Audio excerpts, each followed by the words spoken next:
Okay, councillors, we will reconvene the meeting, 11:15. Okay, so now we are going back to the biodiversity, biosecurity business case.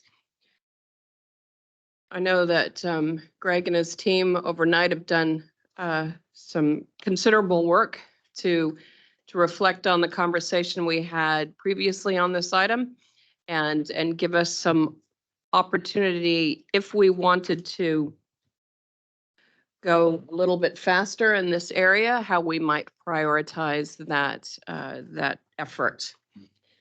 So we are back on page 40 of the report, item 14.4 in the business cases. That's page 411. Over to you, Greg. Thank you, Madam Chair, Morena councillors. Yes, so, and I'd also refer councillors to page 429 of your agenda, which provides a bit of a more detailed breakdown across the basic and better options that were presented to you. So what we heard a couple of days ago was certainly a very strong message that the recommendation around the basic option wasn't enough and that council is interested in doing more and moving faster. But also that we do need to consider the prioritisation of that, particularly against the better option that was also provided for in the business case. So what we have provided for you is a breakdown of what that middle ground will look like. And we'll go to the next slide, please, Dave. And so what we have done is considered the 4 areas covered by the business case, which, if you recall, were around leadership, natural heritage program, our biosecurity program, and also measuring our success. And so what you have up on the board here is a breakdown of the different line items across these areas, hopefully color-coded to bring a bit more sense to it, and also noting the rating type that supports each of these areas. This recommendation to you it's based on the better option, but what we have done is done some priority work to look at what areas would be slowed and implemented as part of the next long-term plan process, so year 4 and beyond. So what you have there is the top 8 lines, I think 8 or 9 lines are effectively what was presented to you in the better option, with a number of areas below that looking to slow until year 4 and onwards. Chris, you're looking a bit confused. Can you just clarify, is that in order of priority that those are listed? Not in order of priority. It's an overall, it is an overall package that is recommended as a middle ground. A middle ground between basic and better. Basic and better. Correct. So you've gone through, you listened to what councillor said the other day, and you've looked at the better aspects and said, well, okay, if we can't do all of that, here's the bits that we think will have the most impact. Correct. The lower, speaking to your question, Chris, the lower priority elements are the last 6, and you'll see what those involve is a slow investment out to years 3 and 4 in 2 sections. Yeah. Okay, and the one section ends where? The first section? Welding Pines. At Welding Pines. Correct. Okay. Madam Chair, just to clarify, this is based on the cost of the work to be done as opposed to balancing that against any increase on the natural heritage targeted rate at this stage. This will be the additional revenue that will be required over and above the basic option. Right, so with that, we haven't got the natural heritage rate under consideration with this at the moment. So there are budget areas again that will be funded by the Natural Heritage Fund. Those are the green areas you can see up there. At the current level or an increased level? They will require an increased level. So right. For example, with the 3rd line there, recommendation is an additional 267,000 to support the Natural Heritage Fund. Again, can I just get some clarity, just so everybody's on the same page, Greg? That's not above the current year's funding. This is in addition to the basic package that was considered yesterday, where councillors thought, if we did more, what would it look like? What would staff recommendations be for priority and how much would it be in addition to what you were considering yesterday? So these are all in addition to, yeah. So, sorry, could I just seek clarification? So, because I thought there was quite a strong message for the better option, but we've come, I don't recall asking for an in between the basic and the better. Yes, and I'd be useful to get rid of this middle ground terminology. What has happened, and I just want to check, Patrick, we've gone in and we've taken the basic option, looked at the better option and prioritised from a staff point of view. So you can go down, and if you went down to the bottom, you'd have the lot of the better option. That's right. So the entire better option is up on the slide. There is some rephasing Got it. essentially in those bottom items, but the entire business case is still intact. The better option. Yeah, but it's just been rephased. Really, those last ones are rephased. Yep.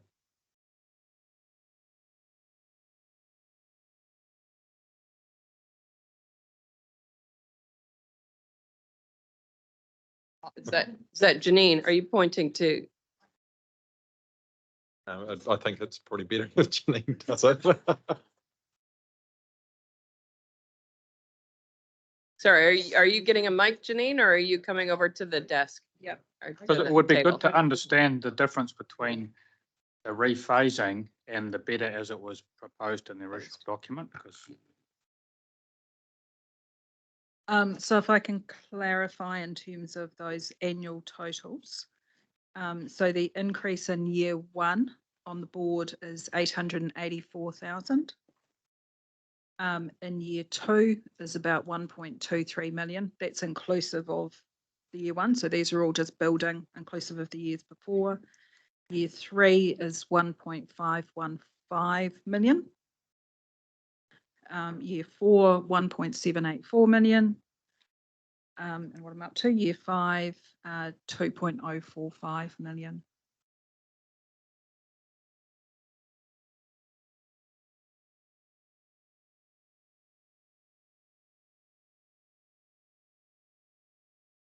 Just have a question, just to answer Stu's question. What you're just reading out now is the rephased. What was it before overnight's rephasing at the end of year one, year two? I was just curious as to the difference that the phasing makes, rather than just adopting the better option. This was why I raised yesterday about how it would have been really useful to have the totals for all of the options presented, rather than the breakdown for the only option costed. So I want to compare, and I could add them up myself, but that will take a very long time and I probably will get it wrong. What's the difference of phasing versus not phasing? Is that a huge impact on year one and year two, or is it not? I want to get a answer for Jen.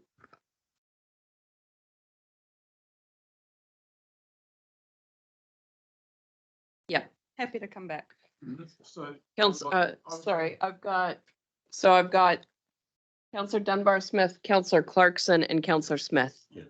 Okay? Councillor Dunbar-Smith. So just to clarify the dollars for Noel, so as I understand it, it's an extra 884,000 in year one, an extra 1.23 million in year two, an extra 1.51 million year three, an extra 1.78 million in year four. But my question is, so we're adding a rates increase of about 7%, 0.7% in year one, and a 1% rate increase in year two. So we're looking at 8.8% rate rise in year two now, and 7.5 in year one. So this is starting to add to our rates. Can you just Please clarify that for us, Janine? So through you, Madam Chair, can I just suggest that while Councillor Dunbar-Smith's maths are technically correct, there are a number of moving parts within the budget. So we're not just looking at what the staff position was plus this business case. There are options for offsets in different places throughout the budget, which I guess was the chair's intent of, once we get through the business cases, let's regroup and see where it's sitting from an overall position, and then we can come back to a conversation following that.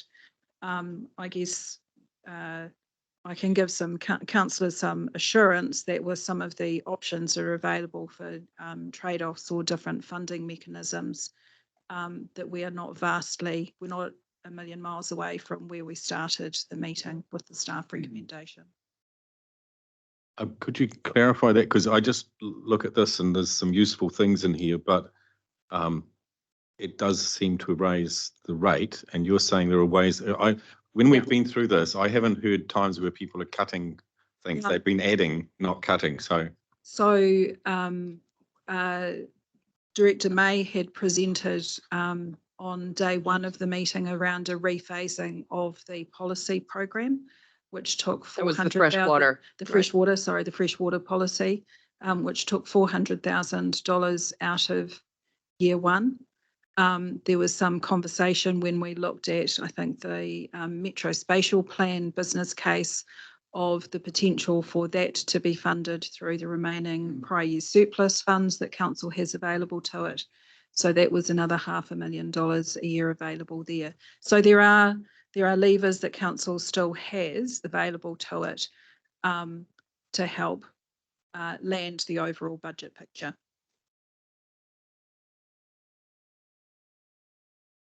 And so that's as Janine is saying, that's why I'm keen for us to look at this. Are we supportive of this prioritization? Do we feel that it reflects the conversation we had? Is it the priorities that sit with councillors, just so that we can either endorse this as, at this stage, something we would seriously like to consider, so that then we can, as Janine says, revisit the impact of the discussions we've had to date on that overall budget, because everything does come from different pots of money, and I don't know, it's magic in the Excel spreadsheet. I don't quite know how it happens, but somehow it does. Formulas. All right, so I've got Councillor Clarkson, Councillor Smith, Councillor Hughes, and Councillor Nebo. Councillor Clarkson. So I am also interested in the answer to the question Jennifer raised. That's really important to see that, because then we're in a position to make a comparison. But on the whole, what I'm looking at is way better. Absolutely, it is better. I'm just, and I'm also really pleased because, I mean, this is the experts in those areas telling us the priorities. I mean, I've got some ideas of my own, but I do prefer to hear the range of opinion coming from the staff. The practicality of one item, you'll know exactly which one I'm going to talk about. What does that mean for year one of collective impact? Does that mean that it's $22,000 for year one? That's correct. Well, I've got a problem with that because that is just, actually, I can't see that is going to maintain the faith with the people who've put a lot of effort in already. So that, apart from that, I'm always happy, there's a broad range of expertise that has contributed the prioritization. And to me, it does look pretty good. I can see why, for example, tier 3 would be left at this stage. Tier 3, because I've actually even got some concerns about why we would want tier 3 when we haven't got the information from tier 1 and haven't done anything in tier 2. Tier 3, I mean, it's just jargon, really, to be honest. Tier 3 is like, if you've got a particularly focused problem you want an answer to, you would probably commission a small piece of work to find the answer rather than talking about this terminology, tier 3 monitoring. So, yeah, on the whole, I'm happy, but I would like to see that comparison of a better option as it was originally removed, if you know what I mean.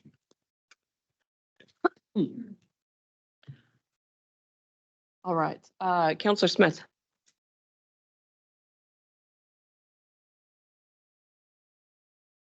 Thank you. I support this. It's better. Without getting into the better and basic.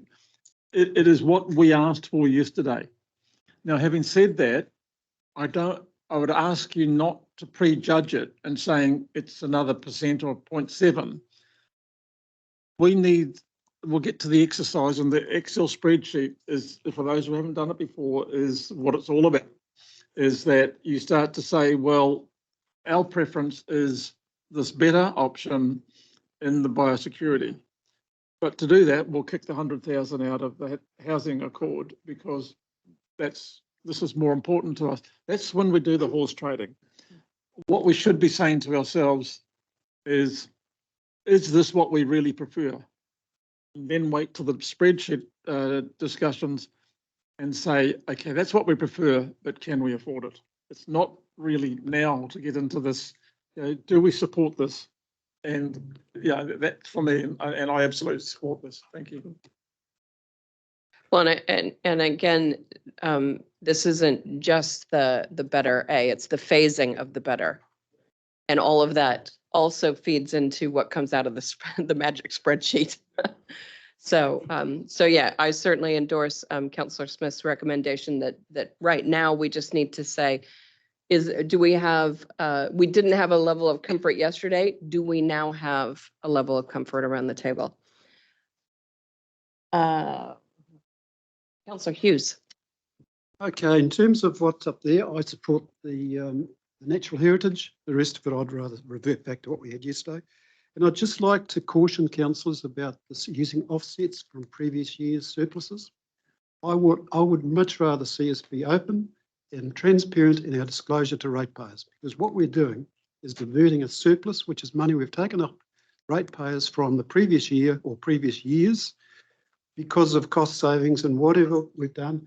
I believe that should be communicated to ratepayers, and then the fact that we're using that for these purposes, we also disclose to them openly and transparently.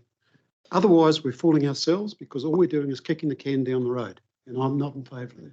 I think we need absolute clarity and transparency for our ratepayers. So just to be clear, we're not proposing prior year surplus on these items. What Janine was talking about is other items that we might use private. And I agree with you, absolutely. I just wanted to clarify that that's not the proposal here for prior year surplus. Okay. Can I have clarity on that, please? And that the way I've seen that prior year surpluses are fixed term, finite terms. They're not an ongoing commitment to continue. Operational So, type. yeah, so that's why, and I have no problem with that use of the money for that. But I agree with you that we should be open about the use of that money in that way. All right. Councillor Kneebone. Yeah, support the comments about transparency. Look, I'm pretty grumpy about the collective impact being postponed. It's going, I don't know how many years it's going to end up by the time we get something meaningful happening in year 3. It'll be nearly 5 years since we first floated the concept with some of our stakeholders. So yeah, that's crazy, eh? Yeah. So really grumpy about that. I want to see that cranking properly in year 1, please. The Natural Heritage Partnership Program, is that this is 267 in addition to what's currently there now? Yeah, okay. So noting my comments, I'll support this, yeah. If I could just ask Patrick about the collective impact, it's been raised twice now. Can you, if $0 there, it looks like we're doing nothing in year 1. Can you just clarify what the intent is with what's up there? And just on another point, can we clarify if the Natural Heritage Program, the 267K that was just referred to, is that on top of what is now or on top of a basic option from next year, which may or may not be different? Can you just clarify it so it's everyone's on the same page? Sure. So on the natural heritage rate, that is on top of the basic option. So that's boosting, because we did talk about that, the boost. opportunity to boost the natural heritage targeted rate. Yep. So and that was 100K in year 3 it started at. So it was not much of a boost in the first 3 years. I mean, sorry, it wasn't much in the basic but this is building on it. So that's the natural heritage. What about the collective impact? Can we just get some clarity on, so this was, if I heard correctly, it was The 22,000 that was proposed in the basic remains there. The 0 is there because there was no addition to the 22. But can we get some clarity on what What will be achieved? what will be achieved? Year one. What would be achieved with the 22? And what, yeah, just that right there. Okay, just, sorry, clarifying the natural heritage rate, it was so the basic option was 100 in year, 100K in year 2 and 200 in year 3, so those are additional to those two figures. On the collective impact, 22 is not in the basic, that is our baseline budget from the annual plan, so there was nothing inside the basic option for collective impact, and this was purely what was in the business case. But I do take the point that 0 is not going to push it along very far in year 1. So, but again, it's 22. The plans that are in place already Yes. have that funded at 22,000. Right, okay. So, yes, I mean, 22 is not going to do much. And just, I guess, just recalling Jen's point yesterday about the inflationary potential of the Natural Heritage Partnership Program, can I suggest that that 267 should then start growing in line with CPI or something like CPI or that something, eh? Because otherwise we're going to be back in exactly the same place. in place. Yeah. And that CPI doesn't, and we know that community interest in doing this stuff is growing one hell of a lot faster than CPI. All right. Councillor Graff. Well, thanks. Yes, so this is core business and it's much more robust. So I fully support this and encourage others to look at trimming stuff that's not core business. So, but this is, we need to be looking like we're doing something in this area. So fully supportive. Thanks. Councillor Nicol. Thanks. Yep, echo that about collective impact. I mean, if you're going to put that up, you may as well just say, don't come to the meeting.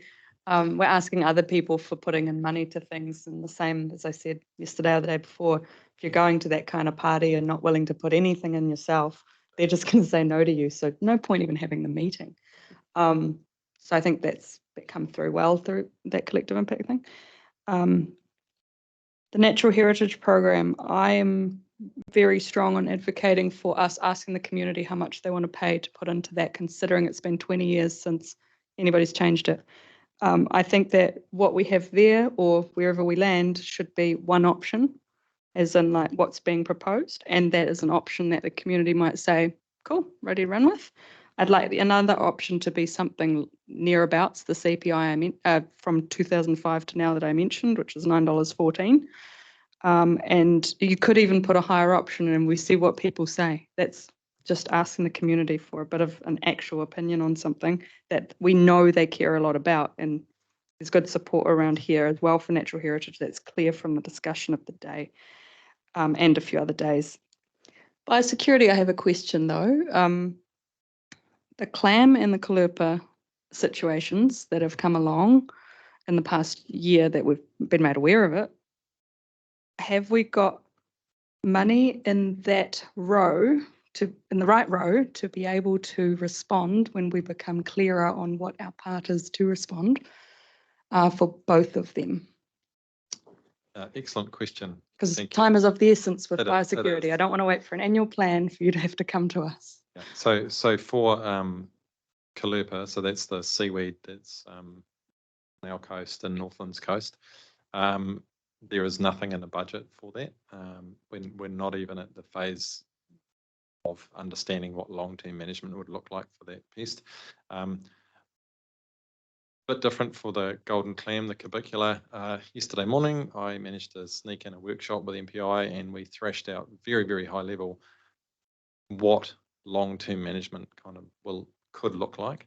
And I think the push that we've had inside the business case for doing better in freshwater biosecurity and stop moving pests around the place will go quite a long way to supporting a national program. So playing our part in that national program. it's still a long way to go in terms of central government putting long-term funding in place for it. But I think, you know, we'd be well placed to support a national program with the budget we've put in there. So that is a little different from what we've said in the business case. Okay. Thanks. So you're comfortable for both, that we are ready to respond without you having to come back? And then you like for something to be delayed because you have to wait for our slow processes. I'm more comfortable for the golden clam than I am for the marine, the caliper. I think we're not well placed for that. I would just propose, Mr. CE, that we are well placed for it, considering the huge threat that it poses. I mean, 50% reduction in biodiversity in our coastal environment, which is what's happened elsewhere where this has really taken off, is not something that we want to be too slow to address, considering we're just putting, I would think, a whole lot of money into monitoring our coastal environment, etc. And we know we've always underinvested in it. So I'm just saying, be ready, please. Thank you. And so, Patrick, you and your team have put a lot of thought into what's the priority in biodiversity and biosecurity. And the question's been raised, have we put enough into responding to biosecurity threats? And I know the question's also been raised, are we putting enough monitoring and surveillance into biosecurity? Are you, I suppose, and have we got it the right priority? And what do you think is in this table? So, Noting we might not spend it, considering, you know, national plans come through when they come through. Just wouldn't want us to hold up good work. I think we're feeling pretty comfortable around the priorities and the freshwater biosecurity program. You know, that's a pretty big increase in the program from what it is at the moment. So we're feeling pretty comfortable that would really put this region in a good place around freshwater biosecurity. Marine, this proposal was to implement a pathway management plan to support a national framework, not to deal with a seaweed that we have no idea how to manage. And, you know, Northland, as example, has got $1 million to try and eradicate it from certain places from MPI. They're developing lots of tools. We're not in that position, but again, that's MPI funding. So I think for marine, I don't know if I'd want to put anything else in there at the moment. Maybe we'll be ready in the submission to provide some guidance around where we're going with that program. I'll just have a consideration for that, the submission, or obviously we do have prior year surplus, which for an emergency like that. Thank you. The very last one was the restoration support for freshwater lakes and wetlands, because we've had a lot of talk about restoring wetlands and such. I was just going to ask about the fact pushing that out again. Is that really necessary? Just trying to get you to convince me. And that was my last question. Thanks. Yeah, we've already got quite a comprehensive program, you know, supporting both the Waipa and Waikato Peat Lakes Accords, and a lot of work supporting the River Authority and MFE and Jobs for Nature projects. So that's already a very big program. So this little bit of additional, I mean, it would be, can be phased. I think it's, it would be really nice to have it now because it's a big program, but I think we've already got a lot going on in that space. I think the team, although they'd love it, are comfortable with phasing like it is. Okay. Well, and thanks to the team for putting up the answer to my previous question. We can now discuss on. Thank you. But yeah, my main point was about the Natural Heritage Program and asking the community for what they're willing to pay for it. Thank you.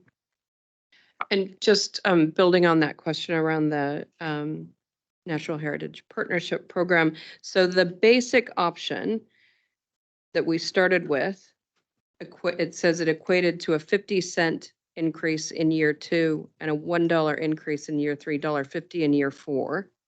That's an increase on what is our current? $5.80. Yes. So with the new proposal, what does that equate to an increase in that rate? $2.10. So we go from $5.80 Just to $2. $7.90 plus GST.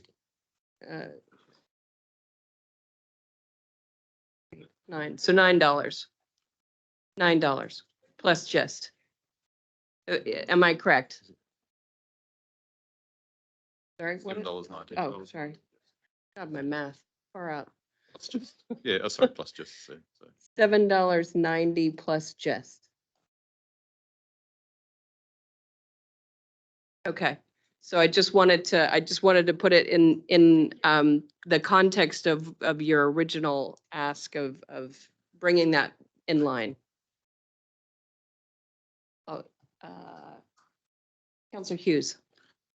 Thanks, Madam Chair. Really just picking up on a point that Jen raised about Galupa, and Patrick mentioned it. There's already 2 regional councillors, you'd be aware, that are dealing with this, and I understand they've had significant central government funding to assist with it. They're developing eradication programs. There's no guarantees that they're going to work at the moment, but all I can do is encourage you.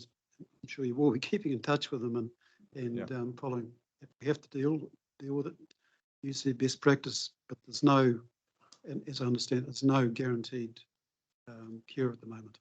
No, that's right. And just, I guess, for councillors' information, we are working with Ngāti Hei to look at what are some options in the near future to help manage the immediate impacts.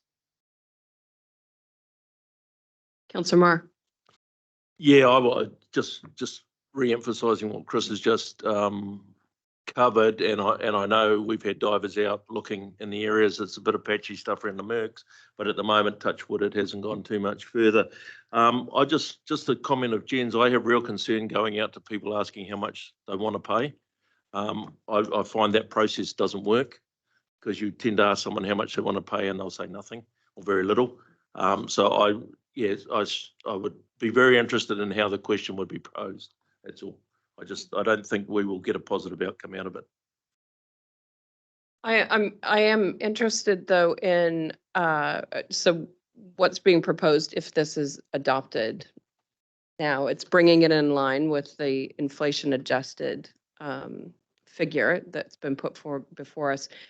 There's the suggestion of indexing that to CPI. How, if there was a view of council to support that, how does that where does that sit? Is that a policy setting that would have to be triggered there, or what? So through the chair, I guess just to clarify that while the rate hasn't increased, the revenue from the rate has increased year on year through property growth in the region. So there's a bit of inflation proofing, I guess, that happens through that. But in addition to that, I guess all from the rate setting or budget setting process, we've been managing the budget to say this needs to equate to $5.80 per property. We would just manage that through growth plus a CPI assumption underneath it. So Right. Okay. So if that was the desire of council, we would build that in somehow. Yeah, So just that an it's not a subjective thing. It's no, this is the direction that this council would like to see that particular targeted rate go, in recognition that more and more there are groups that are doing this work and asking for support, and we recognize that those groups doing that work is part of our core business and is often some of the most visible work this council does for a lot of people. So just wanting to check that's. Just while I've sort of got the mic, maybe just if I can respond to the feedback around how we consult around this. So we'll cover it off in more detail. I'm sort of throwing some words into a PowerPoint to bring back to you and around consultation, and Wendy's crafting stories beside me. The words that I've sort of got there at the moment is around checking the pace of the increased investment in this space. So this is what council is going out with. This results in this increase, but what is the pace over which our communities want us to increase investment in this space, noting the need that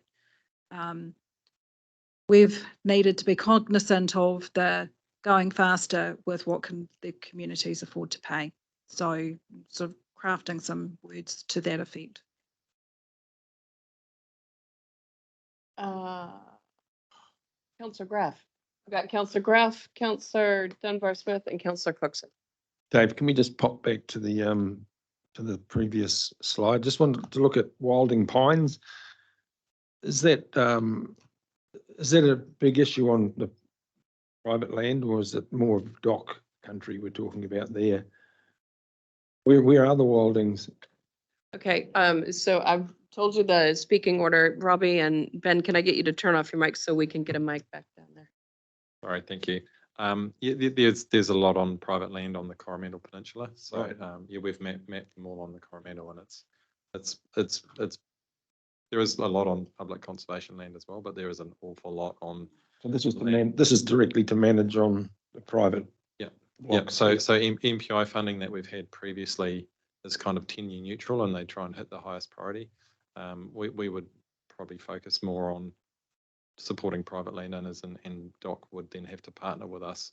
With MPI, they fund anything. So yeah, so yeah, try and mash it together, but we support the private landowners as a priority. Thanks. Just wondered about that. Thanks. Thanks for that. Councillor Dunbar-Smith.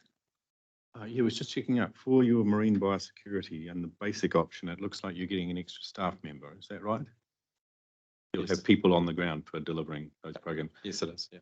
In these, how many more are there additional staff compared with the basic option? Like how many is going to have OPEX available and how much is actually staffing? Come back to that in a minute. if you like. So the better option is not necessarily additional staff on the ground, it's additional operational budget. In all of those? No, for marine. Oh, no, I understood the marine one. I just No, wondered- across the whole program, Greg. So for example, in the Natural Heritage program, funding program, there's an additional staff member, I understand, is involved within that cost. So do you want to We can come back to it. hurdle that up? I mean, I can quickly talk it through if it's helpful. Mhm. Yeah. So freshwater and marine, both an extra staff member, maintain the current staffing. So 3 staffing for Kāori, none for wildings.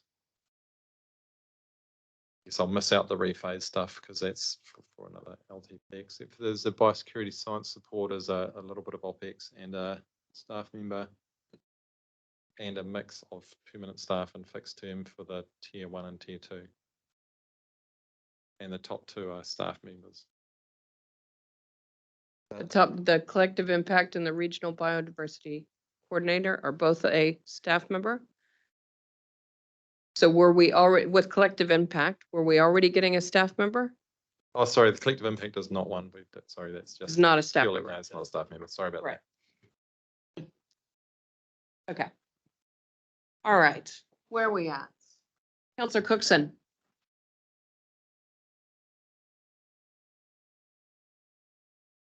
So what are we actually accomplishing there by, except for employing a lot more staff? Are we actually going to get stuff done on the ground?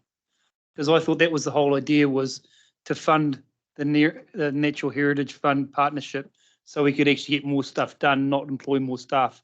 So I think we've gone down the wrong track here completely. Well, let's just get some. Well, that's clarity my on- opinion of what I've just heard.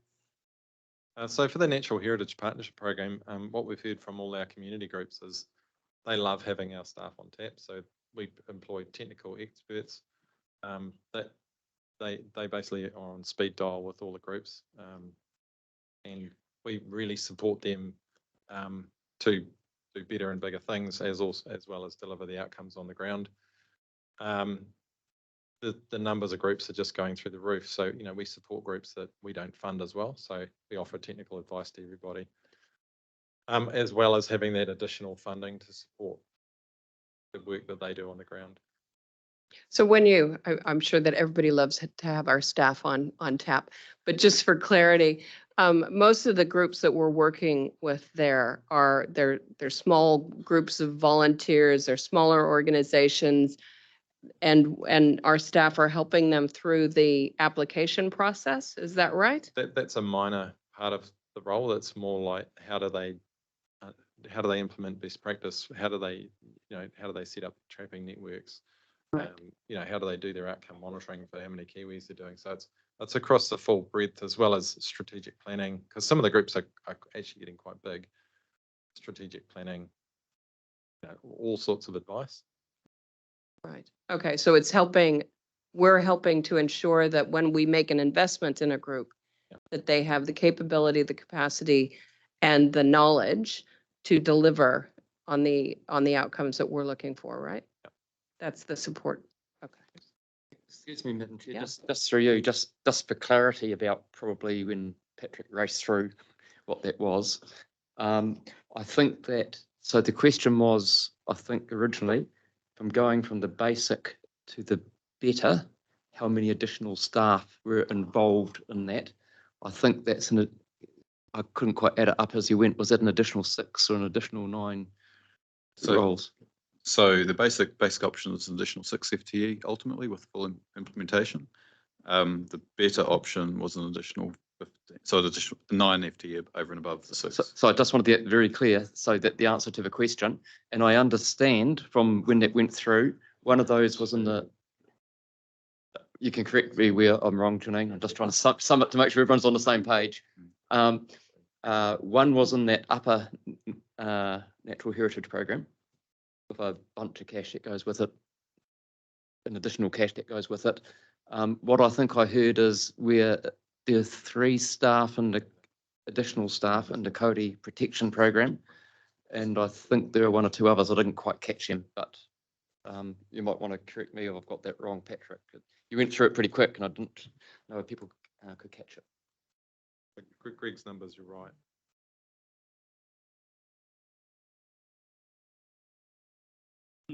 Sorry, is somebody needing a mic or what?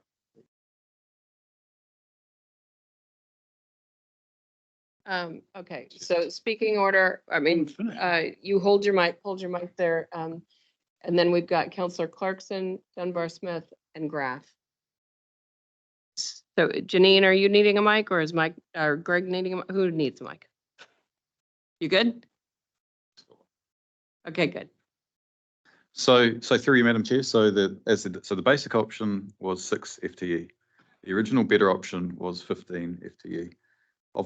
So an additional 9 above basic. Of those 9 with the 3-phased approach, so 4 FTE of those 9 are rephased. So it's 11. Out to year, and at year from year 4 and beyond, that's when you have the additional 4 FTE coming. Right. Yep. 3 years with 11. Correct. And then Another 4 after. another 4 in years 4, 5, and 6, etc. From year 4 onwards. From year 4 on. Okay. Yes. Yes. All right. Councillor Cookson, do you have, additional commentary? Yeah, well, I'm really struggling how we're going to get more done by doing that because I've been speaking to iwi and the Hauraki and all they want is actually the money so then they can go and do the work, not put more people in front of them. So the cost of doing things becomes more expensive. So I don't think this is the right direction at all to go in, to tell you the truth. And no one came back with what I asked for when I asked the question. Was I wanted to make sure that the money was staying within catchments, and if it wasn't staying within catchments, it would be measured that catchments then would have a equity to bring back to make sure they were spent in their own catchments originally, and none of that was actually mentioned in any of that discussion. So a whole lot of what I asked for has been missing. Thank you.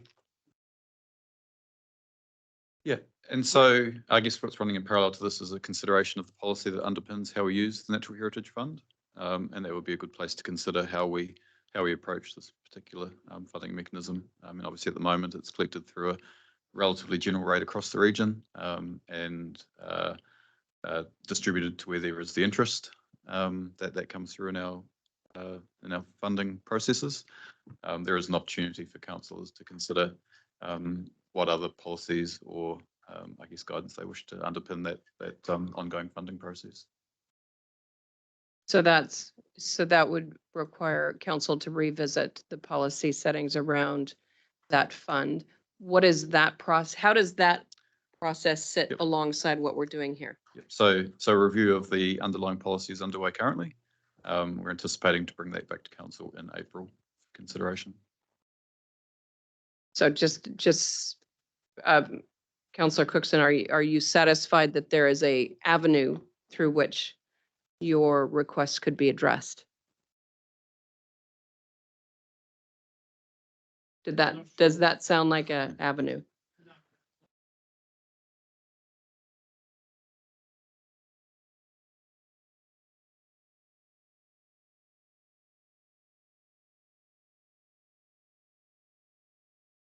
But that's how council decisions are made, though.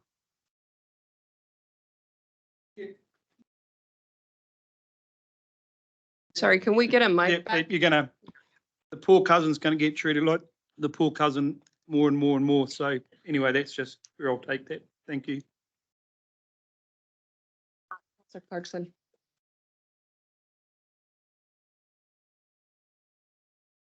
Thank you. I think I can help Councillor Cookson a little here. The point is that the review of the Natural Heritage Program provides an opportunity to think about the criteria and the way that they're applied. And I do agree with what he said the other day, which was about there does need to be some thought given to the way the funding is dispersed across the region. And I'm sure that that can be built into the part of the process of the review. I also agree to some extent is that there's also a need as part of the review to think about efficiencies and in relation to use of staff.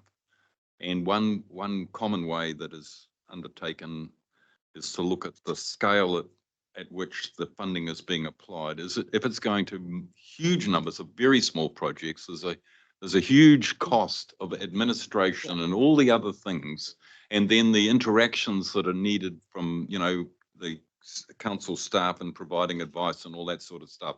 So I think some of that can be addressed too as part of the review. And so I would encourage, again, I believe this is workable, but it does need those things to be thought about. But then I just wanted to make the final point was that in every case here, every dollar that goes out from that partnership program, that there's going to be a multiplier effect. Yeah. It's a significant multiplier effect. So again, that is how we speed the boat up too. It's about by having a greater dispersal of funds, a higher dispersal of funds, we get the additional multiplier. And we know it works every time because these guys, when the bids come in, we see them, we signed them off this year, and every one of them had the co-funding from here and the co-funding from there and all of that stuff. So it's the total system and the way it operates. So if we can just keep our eyes a little bit higher about the co-funding, because that's the other point here, is that this money on its own actually is insufficient to reverse the decline. But this money with the co-funding and all of the other benefits has got a shot at it. Thank you. Thank you for that. Ben. Thank you, Madam Chair. My concern is that when we had this discussion, and I listened to Bruce and Jennifer, and that there is a need for us, given our environment Waikato lens, to put more money into the environment, biosecurity. I didn't anticipate it would largely go into staff. I mean, at the moment, we're only going from 600 staff to 617. We're now going up again.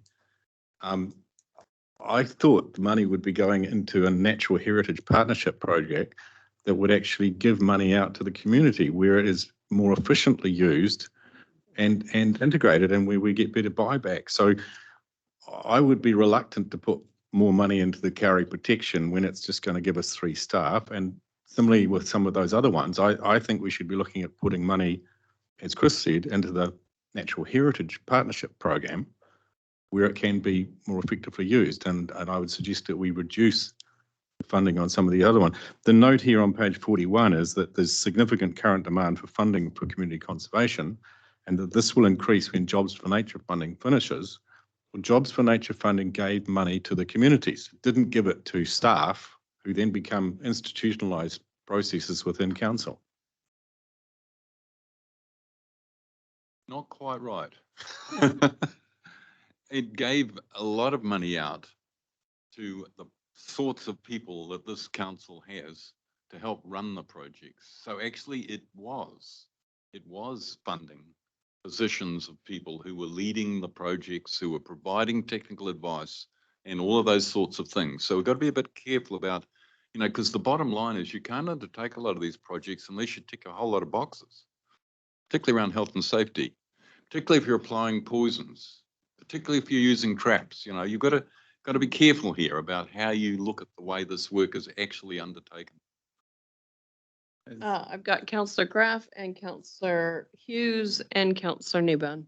Councillor Graff, Green, there thanks. we go. So I'm reneging my support because I've heard the information and I'm a little bit hurt. So I thought also that it was going into sort of work, tangible stuff, but support the natural heritage. Thanks. Sorry, you support the increase in the natural heritage. Right.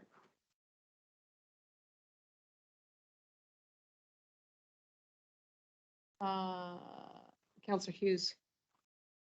Yes, thanks, Madam Chair. Look, I'm supportive of what Councillor Cookson's saying. I believe that money's taken off ratepayers and we're beholden to reinvest that money where it's taken for these sort of purposes back into the community who've been rated for that. And I shouldn't be talking on behalf of Janine here, but I can believe that the accounting for that should not be too difficult within the organisation. We've got a pretty sophisticated system, so I don't believe that's going to create an extra requirement for an extra staff member. So yeah, I'm supporting on Robbie. Also, in relation to what Councillor Cookson's saying, I think we should be looking at supporting groups with critical mass.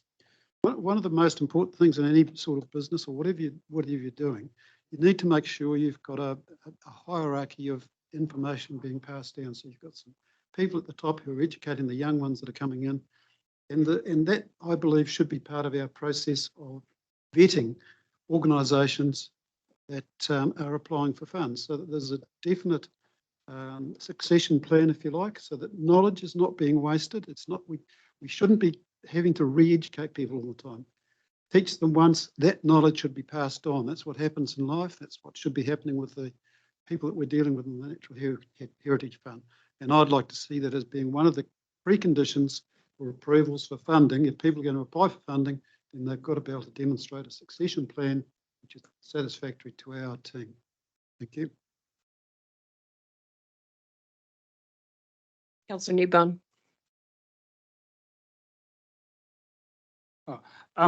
Yeah, no, I agree with what you were saying there about demonstrating accountability, Chris. It's important, and I was just cogitating on Ben's concerns. And just FYI, when the council first started it, so I think they called it Clean Streams, 15 plus years ago, a whole bunch of money was dished out, and we didn't have the staff in place to follow up, and tens of thousands of trees died. And we went back a few years later, and despite all those good intentions, there was a whole bunch of trees that never made it, simply because we didn't put the support around those landowners to help them with the knowledge and information and advice on how to do it. So the point I'm trying to make is every project's a bit different, but we need to make sure that we can't just give money out to landowners without some sort of accountability process, because it's ratepayers' money, and we've got to make sure that it's being used wisely, et cetera, et cetera. I'm really confident that this organisation's of an age now that our staff really know what they're doing in that space, and they're really cognizant of getting that part of the equation right.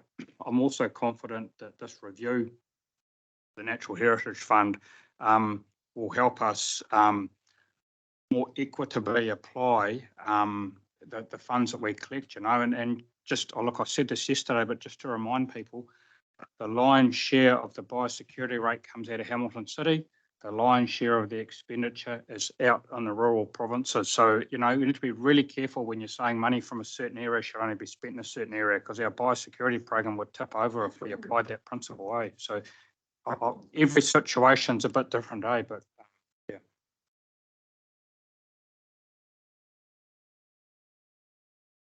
Councillor Marr.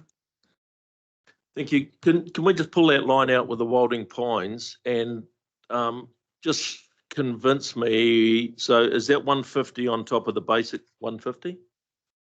Yeah, so 300,000 in year one. How will that see more wildling pines eradicated? It'll go straight out to community groups and contractors. Okay, so was there 3 extra staff in that space? No, it's all OPEX. It's all killing pine Okay, trees. sorry, yeah, sorry, I got my 3 staff in the wrong place. Okay, if we jump up then to carry protection, was that where the 3 staff, extra Yep. stuff were? So, and I guess carry protection is more education rather than removal. I guess I answered my own question, thank you. Good, we love that. We love that when we answer our own questions. All right. Okay, we've had a real good discussion on this. I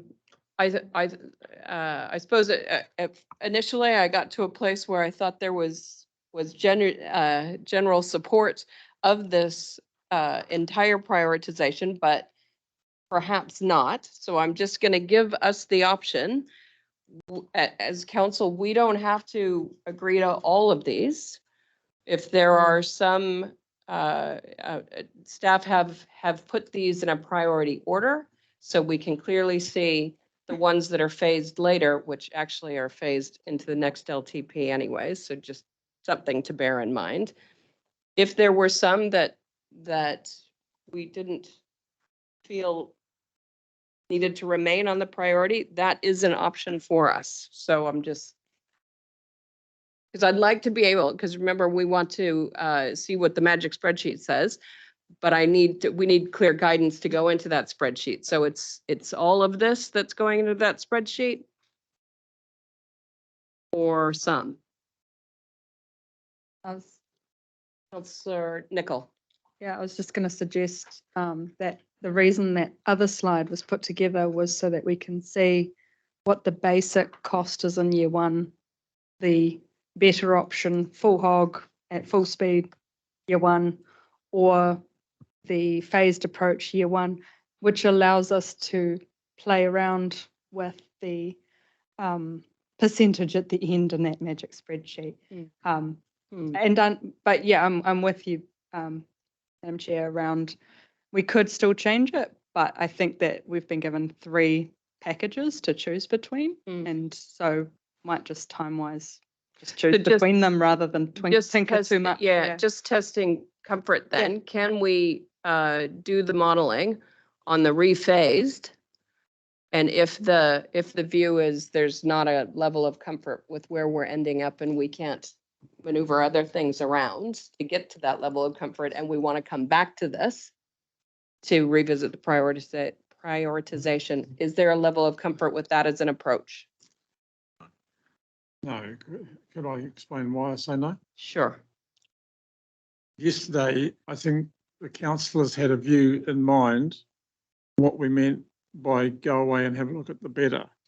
The reality is we had better presented to us, and that included the extra staff. So when we asked staff to go away with our support for better, they had no direction from us that it didn't include staff, quite frankly, and that was the way in which we encapsulated it and gave the direction. So that it didn't. So in our minds, we were looking at directing resources to go to the community, not to put extra staff in, but the better. Better included extra staff. So what we communicated to staff yesterday to go away because we liked better, that meant that we included staff in that. Yes. Yes. Right. Yes. But we don't like it now. So the reality is you be careful what you ask for and ask staff to do. So it's not their fault that they've come back with this. It's absolutely ours for what we asked for. And so there's still, I believe, support in the room for delivering money so that we can leverage off that. And we get the best value for buck when we leverage with our community. So I think we do need to step back and say, let's check in and ask staff what we really want them to do and present to us. And then we have another look at it. And this is not the be all end all. It's not going to take all night and all day. And I don't want to put pressure on staff, but the reality is this is not a big deal. If we can clearly communicate what we want and where we want it and what area of the rephasing or whatever, we can do that simply, and we can do that over lunch and a bit more so they can have their lunch too. The reality is, let's not try and do it on the fly, because we've only got this in front of us and we're trying to do all sorts of permutations and it's not doing it well. And I'd rather But do what- it well. What I'm trying to do it well as well. Thank you. I'm not saying you're not. But what I want to be able to do is inform the spreadsheet, because this is a total picture that is in front of us, and this is only one part of it. And so I want to be clear on what's going to inform the spreadsheet, so then we can have further discussions around appetite. I suppose, so if the direction yesterday or the perceived direction was that we wanted more, but not additional staff, which of these lines would still be included? So which of those lines have no staff associated with them? Or if it's easier to describe the opposite. Through the chair, can I maybe just check in? So hearing that feedback from council, I guess there's a couple of ways of looking at this.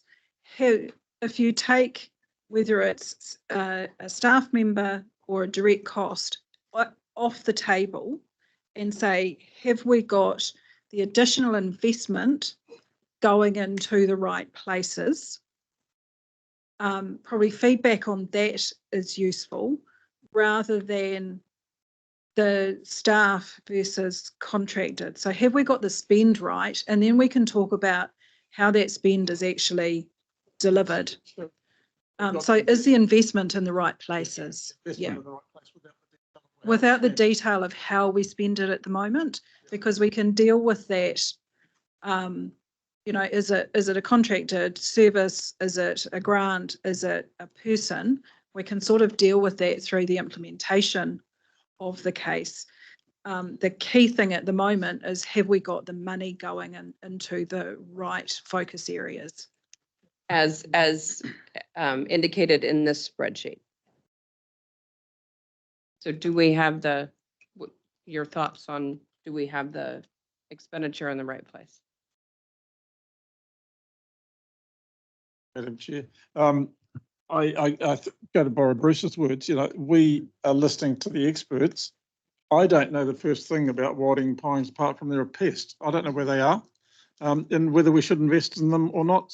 You know, I'd take the advice. Carry protection. I know what a carry looks like. I've never seen a dead one, but you know, the reality is we rely on others to inform us. We're here as governors to decide if we support the staff for the right reasons, and they're presenting the reasons to us. So that's where the investment should be. How that's spent, you know, as we cascade down, whether it's on one staff or three staff, I think we should give feedback that we'd prefer the delivery rather than investment in the staff.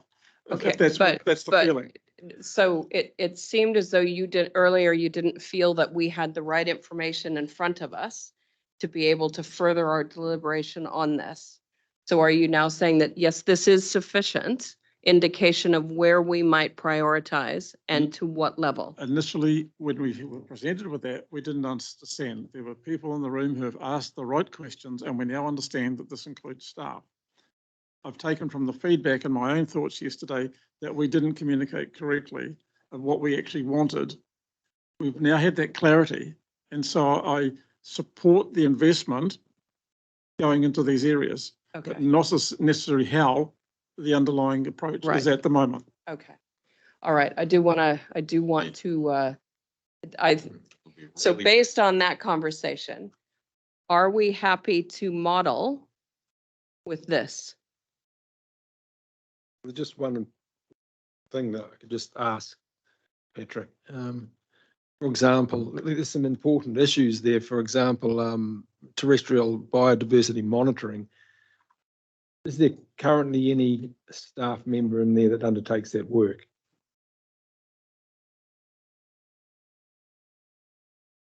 Tracy's shaking her head. It's a no.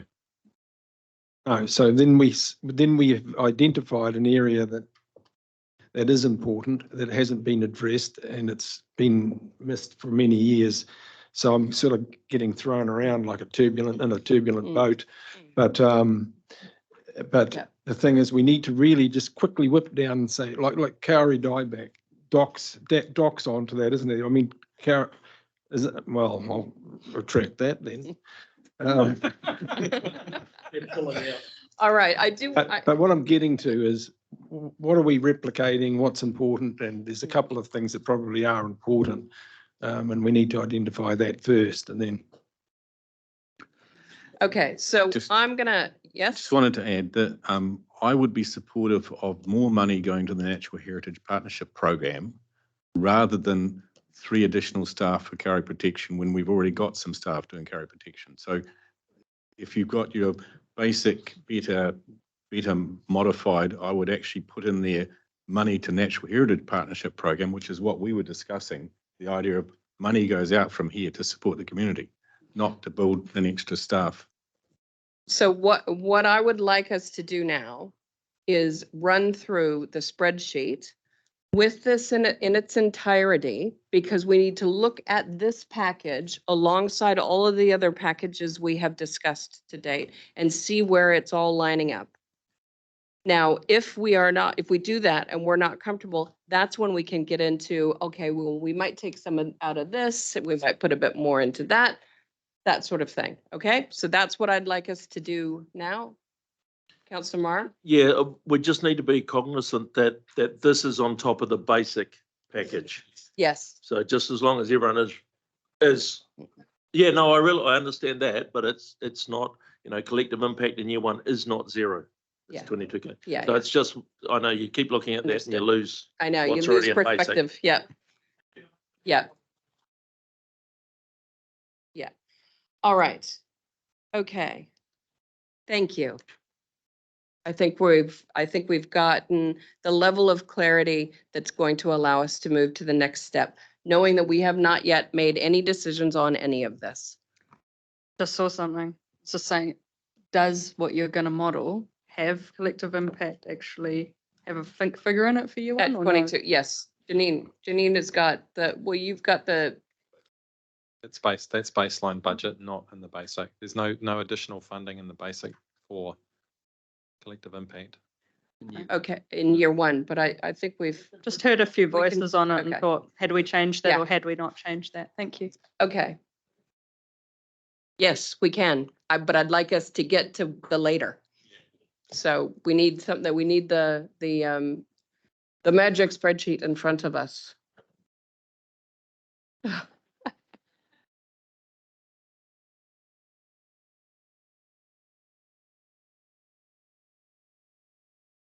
And just so counselors know, what we'll do is we'll have Janine take us through this.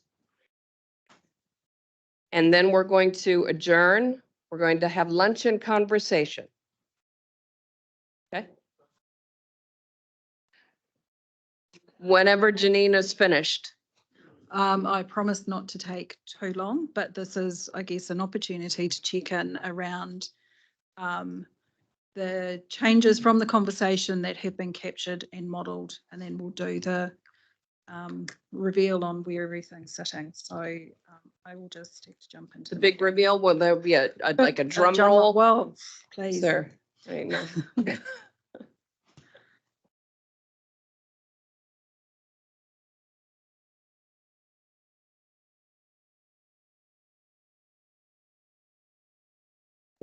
One. This is just this is everything that is in there. Those will be discussed later because this is the bulk of the outcome. These business cases are the bulk of the outcome. Yeah. Yeah. So what I've been trying to do through conversations over the last few days is to capture the key shifts through the conversation. So just a few slides to talk you through that. So there's a check and challenge that I've got everything. You understand what sits behind the final numbers or the where we're at the moment. So the first point is just around that revised phasing of the freshwater policy review that Tracy presented. So that has given us some reductions in costs over the first 3 years, with that expenditure moving out to years 4 and 5. When Mike presented on the Takatai Moana business case, there were a couple of areas of additional investment that was signalled there as priorities, which was around the water quality monitoring for the Firth of Thames and the Mataranga Māori, which was a modified option over 5 years. So the numbers that are up there are what's included in the revised budget provision that was against those 2 line items. In terms of understanding and adapting to natural hazard risk, Council had signalled the need for future investment beyond those first 3 years. We talked about effectively moving to that ideal case from year 4 onwards. So with an additional cost of 718,000 for effectively years 4, 5 and 6, and then reducing down to 642,000 beyond that. So no impact in the first 3 years, but trying to signal that direction beyond that coming through. In terms of a strategic spatial focus, there was conversation around extending expenditure through to year 4. And so that is in at the moment for an additional 2 years at $250,000 per annum as a direct cost. Tracy had noted a couple of roles for the first 2 years, but transitioning into just some expenditure for those 2 years. I guess a reduction in rates revenue that is included in here, as I had indicated, the Metro Spatial Plan business case is one of those quite strategic initiatives, and it is time bound. So what I have included in the modelling is the assumption that that could be funded through some of the remaining prior year surplus funds. So it's about 1.76 million. $500,000, give or take, per annum over those first 3 years. So you can see how there's a couple of things there that are giving you headroom to consider those other areas of investment. Councillor Maher, I think, had asked the question in terms of the impact of the repeal of the Natural and Built Environment Act around some of the regulatory revenue, I think around the marine area. Brent, is that right? Permit activities, yeah. So that had been included in the budget, and so we have pulled that out, which will result in 100,000 increase in rates.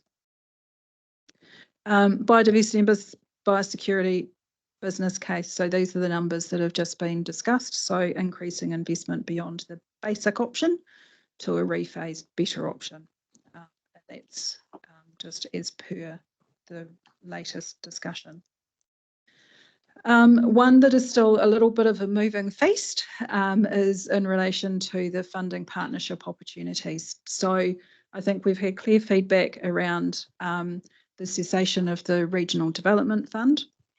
The budget at the moment provides for annual funding of 750,000 for Te Waka, and that is currently assumed to be funded from the general rate. Noting that any funding would be contingent on further accountability measures being agreed in relation to that funding. But we still need to consider that funding level, a variety of views around the table in terms of what that should be. Also for what period of time. At the moment, that is an ongoing contribution as assumed, and from what source of revenue. And this may well be a consultation topic for you. At the moment, as I say, it's assumed to be through the general rate.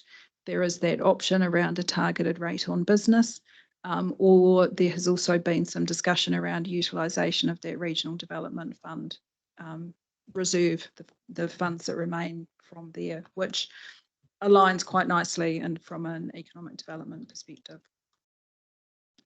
So, oh yes, got to the big numbers. So the table at the top are the rates increases that we had in the council agenda when we set off on this journey on Tuesday morning.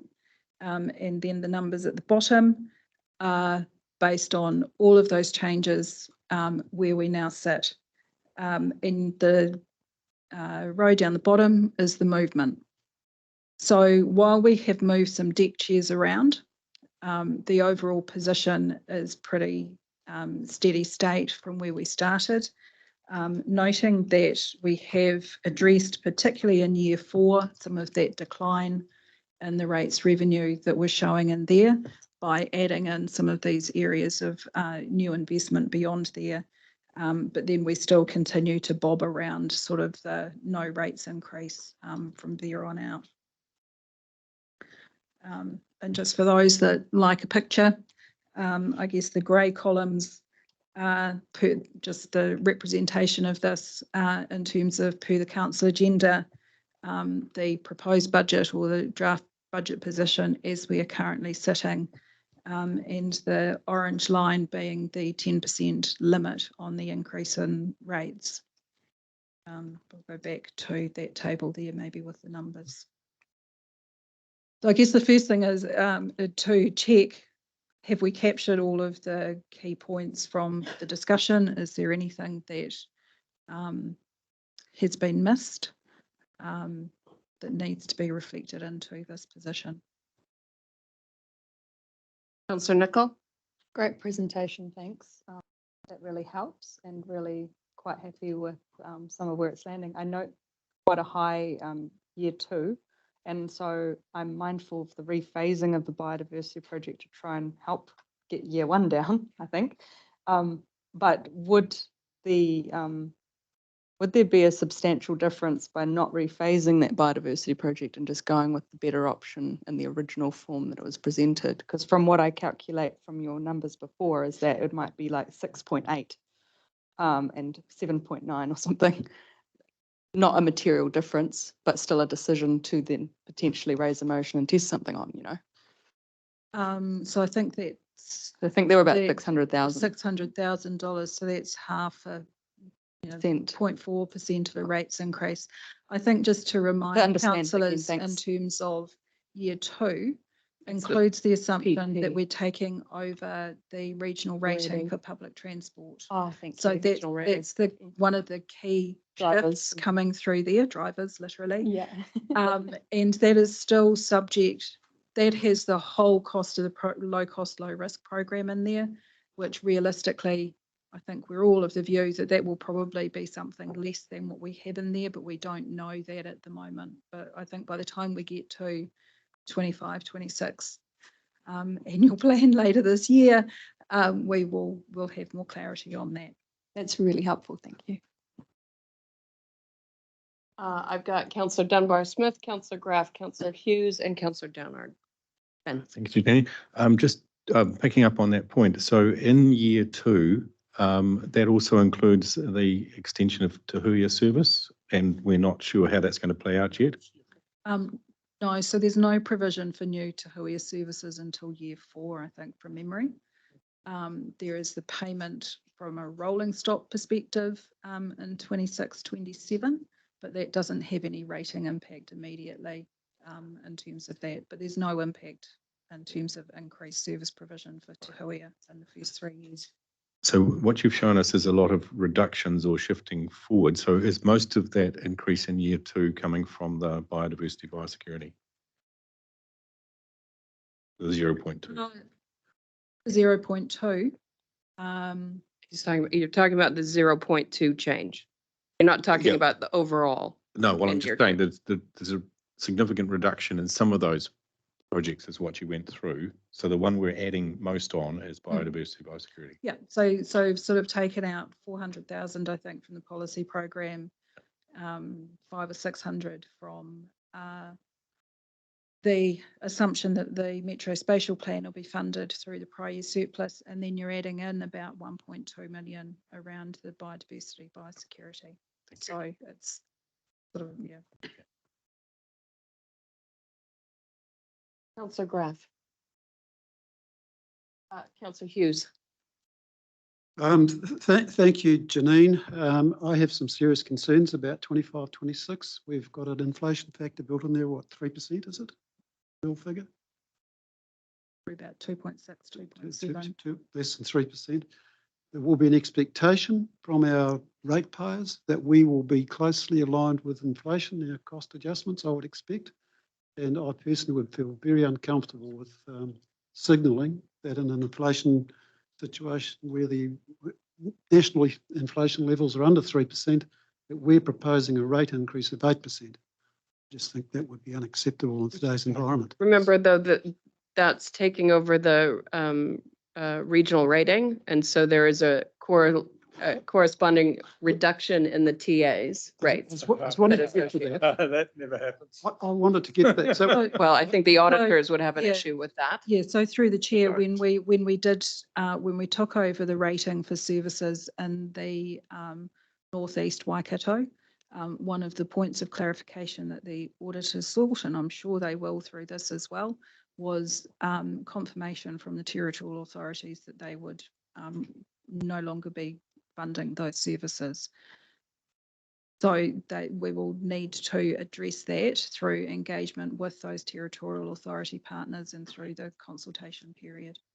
Greatest respect on. Sorry, no, we'll continue on. So I would like to see the impact, sorry, on year 2 of this adjustment for the territorial authorities' contribution.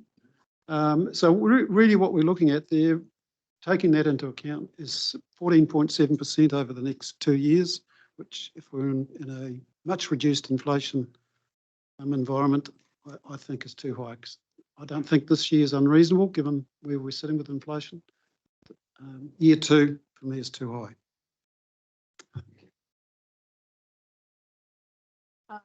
So Downard. Thanks, Janine. Is it possible that we could have the staff numbers and the salary budget with this new overall position done? How you've done it for the. That might require a little deliberation. bit of work, to be fair. I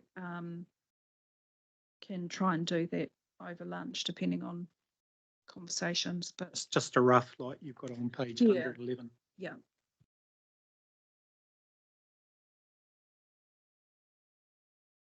Sorry, I think the key new role is probably around that biosecurity, biodiversity area. Just going to the point about the offset with increased rating for transport and the corresponding decrease. Having done 5 with a TA, there's a couple of occasions where there was a significant change, particularly likes of refuse collection. That, whilst it made a significant dent, the council always saw an opportunity to increase the work program. So rates never went down. It might have been a book entry, but it didn't actually pan out as a reduction to people. So it might be a semantics about making sure budget lines with the auditors, but we always collected more. I would like, please, to make a request that before we go too much further, that we ask ourselves 2 questions. Te Waka, is it supported? That is 8 or more. And secondly, if it is supported, at what cost? Because that is a significant issue on an annual basis, because I was not sure yesterday whether there was sufficient support. And if there was support amongst those who supported it, there was certainly a reduction in value. Although I know you personally will support. There were a few that At 750. at So 750. I would like those 2 questions, Yeah. please, before we go too much further. And that was my intention in getting this in front of councillors now before we have our lunch break, so that we can have those types of conversations after lunch. Anything else before we break? Nope. Great. Yep, can do. Great. Thank you very much. All right, we will adjourn the meeting. It's 12:38. I'm not going to set a timeline for coming back at this stage. I think we just need to make sure we've got all of our questions asked and answered, and feel confident to take the debate further before we come back. So we will adjourn. Thank you.